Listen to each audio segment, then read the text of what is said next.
Hello everybody, it's Melanie from Mel's Inky Fingers, and I am here to share this adorable, quick and easy card made with the Filled with Sweetness stamp and die bundle. This bundle can be found in my online store. It's part of the Homemade Sweetness product suite, which includes this adorable paper that has all these cute little fruit and jar prints, as well as the stamps and the dies and a cute checkered ribbon as well, which we are not using on this project, but the suite is really cute. And this card, I'm going to share with you how to make it, but we're going to use a variety of the paper patterns that are in this paper collection, and they all mix and match really well to make a really cute card. Now, I am using this Misty Moonlight pattern. I don't know if you can see the texture in that pattern for some of them, but then the other grouping, I used Strawberry Slush pattern that looks very similar, but they all blend really well with the paper patterns. And I don't know if you can see the detail in this faux fabric lid with the faux stitching. It's really cute. And that was created using this die that's part of the Filled with Sweetness die set. So let's take a look at these. So the die set is quite large, and you have open dies to cut out the fruit, the strawberries and the blueberries. You have these really awesome label dies. There's 4, and this is this one here that puts the stitching and the cute scallop oval. You have a smaller scallop oval, and then this die and this tag, really neat. You have this really fun silverware handle, and then there's this die cut, which goes on the lid or across the top of the jar. And then there's also a little bow that you can pair with it. So it's a really, really cute and kind of unique set that I've really enjoyed working with. Plus you have the little flowers and the hearts. Really, really fun. Now, if you are a Creatively Inked subscriber, you are going to receive this card completed in your kit this month, where we have created 5 additional projects using the Filled with Sweetness stamp and die bundle. So let's take a peek at what you need to create this project. So you are going to want a piece of Misty Moonlight cardstock. This is cut from half a piece. So take a piece that's 5.5 by 8.5.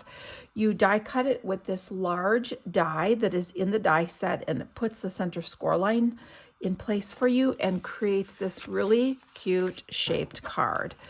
Let me just line it up and make sure that it's even, and then I'll give it a little burnish along that score line. So here is our jar-shaped card, really cute. Then you are going to take a piece of designer series paper and use that same die to die cut either a full shape like this, which you can then cut in half to get 2 cards from, and that's what I did. Or you can just take a piece that's about 4 inches wide and use a part of the die and trim the edge a little bit to fit the front if you only want to make one. And that's going to sit right on top like this, and you can see it has texture like there's a little jam or jelly in the jar. Then you're going to want a piece that's about 4.5 by 2 inches to cut any coordinating pattern for this cute faux lid. We have a 2 3/8 inch punch circle, which we're going to put on the inside, and this is punched from basic white. And then a piece to die cut this really cute label. And you could really mix and match and use any of the labels that you would like. I chose this scalloped oval. And then I die cut a couple of those tiny little hearts that are so cute. And I'm just going to use those to decorate and dress up the 2 labels that I use, the die cut label and then this circle that we're going to put on the inside. Then for ink, we're only going to use 1, and that's the Memento Tuxedo Black. And if you wanted, instead of die cutting the little heart, you could also stamp the little heart. There is a little stamped heart in here that can be die cut with the die. I just chose to die cut some Strawberry Slush cardstock for that. And then for embellishing, I'm using the loose frosted dots. Surprisingly, they coordinate really well with the paper, even though you read the colors and it's not the same. But when you put them together, it's you don't always necessarily have to match color for color. A lot of things coordinate really, really well. And then I chose to tie some Baker's Twine Essentials. Most of these colors, you could really use any of them. They go really well. Tie that around the top, or you can use the the red and white twine to tie around the top. And how cute is that? And I think that's what I'm going to use on this one, so that you can see a variety of different products work. Choose what you have on hand. So let's get started. This card comes together really quickly. So the first thing I'm going to do is add some liquid glue to my card front to slide this in place. And you can see that even that would be adorable. And you could flip this over and put the blue as the lid instead of as the main part, and you could have a little jar of fruit. So there's so many combinations in this paper, and honestly, they all look really, really cute. And when I'm done, I'm going to show you some different combinations. I kept the paper for the jar part itself, either the blue, the Misty Moonlight blue, or the strawberry slush pink, and I switched up all the colors for the lids. So I like using liquid glue for this because it allows you to slide this layer in place and get it lined up just perfectly. And now we have our little jar-shaped card with our little jelly on the inside. Then that's going to go on the top like this. So let's put some Stampin' Dimensionals on here and just pop that up a little bit. I'm going to put one on each end, and then a couple in the center to tack this down nicely.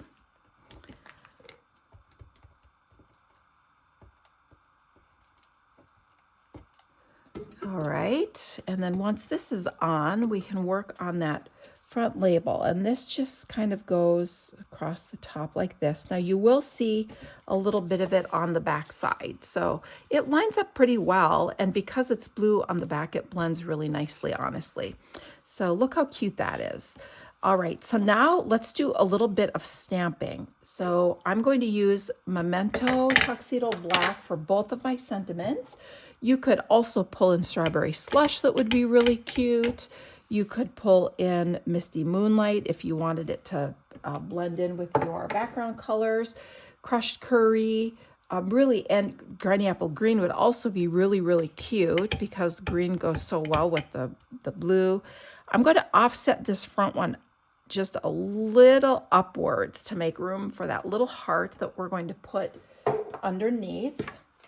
And again, you could choose to stamp the little hearts or glue them on. So I'm just going to put a little tiny dot of glue in the center here and underneath there.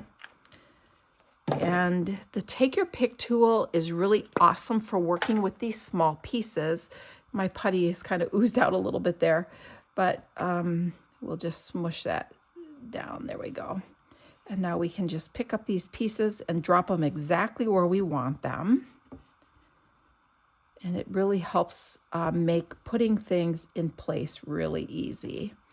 And then I will use the pointy end if I want to shift it or rotate it a little bit and just get it exactly where I want it. This tool is always close at hand. In fact, I have 3 or 4 of them, and I keep different ends always out. They do rotate, so you can have different ends at your disposal, but I find it's just easiest to have one with the spatula out, one with the pokey out, because I just use them so much. All right, so now this is going to go inside, so we'll set that one there, but this one we're going to add our little gems to. So I'm going to put the tiniest little dot of liquid glue, and then we can pull in any of these colors of the loose frosted dots. There's a yellow, a pink, and what looks like a pretty peacock, and they would all be really, really cute with the colors that are on there. And there's also 3 different sizes. So the pretty peacock blends really well with the Misty Moonlight. So even though it's green, once you get it on your project, it really kind of picks up and takes on the blue color. So let's cover that so we don't bump it. And then again, use your pokey end. And if you want to just kind of move those just a little bit on the liquid glue that's there, you have that ability to just take a moment to do that, to get them right where you want them. There we go. All right, so to put that front label on, I'm going to take a couple of dimensionals and put it on the back here. And then that will go in the center. Again, like I said, this card is really easy, and I'm not kidding when I say that. Okay, and then you can use Stamp and Seal or a little liquid glue. And this circle, this cute little thank you, is going to go inside. It's a really easy way to add a fun element inside your darker card bases by putting a white die cut or punched layer instead of a full rectangular layer inside. Just a little surprise when you open it. And then last but not least, all we have left to do is add our twine. So we could use any of these colors. They all look really good with this paper because there's so many colors. The black would help coordinate with the sentiment. All these neutrals, of course, vanilla and white are always a good choice. But I thought it would be really neat to try the white and red twine because it kind of gives you that little country feel. And the red, whoops, sorry about that. It was trying to roll away. The red picks up the strawberry slush really nicely. And because this is like a variegated with the red and the white, the red isn't so red that it doesn't coordinate really nice with the strawberry slush. So you can kind of pull it in as a pink tone, so it makes this even more versatile than you might initially think. A lot of times we only reach for this at Christmas, maybe Valentine's time, but I want you to think of using your supplies all the time. So let's just trim these a little shorter. And how cute is this little card? Isn't this adorable? So now let me show you a few variations. Isn't that cute? So we have the same colors, the same paper. I used blue on that one too, different size. And instead of using, this is gray granite twine, I think. There's the red and white. So now let me show you some variations. I have tons of these, all made with different designer series paper from that same collection. So let's pull the fruit in. That's a cute ladybug pattern. This one is made with the large jars, and I chose the yellow. This is made with the small jars, and I chose the pink embellishment. And now here's some red ones. These are the big jars with the blue, and I put black twine. Here's gray twine with pink and the fruits. And here's the big jars and the yellow. And again, black. So you can see there's just lots of different combinations. I have a whole bunch of these here. So I hope you enjoyed seeing this adorable card. You can see how quick and easy it can be to create. And I hope you give this one a try using the Filled with Sweetness Stamp and Die Bundle and the Homemade Sweetness Designer Series paper. Thanks for watching.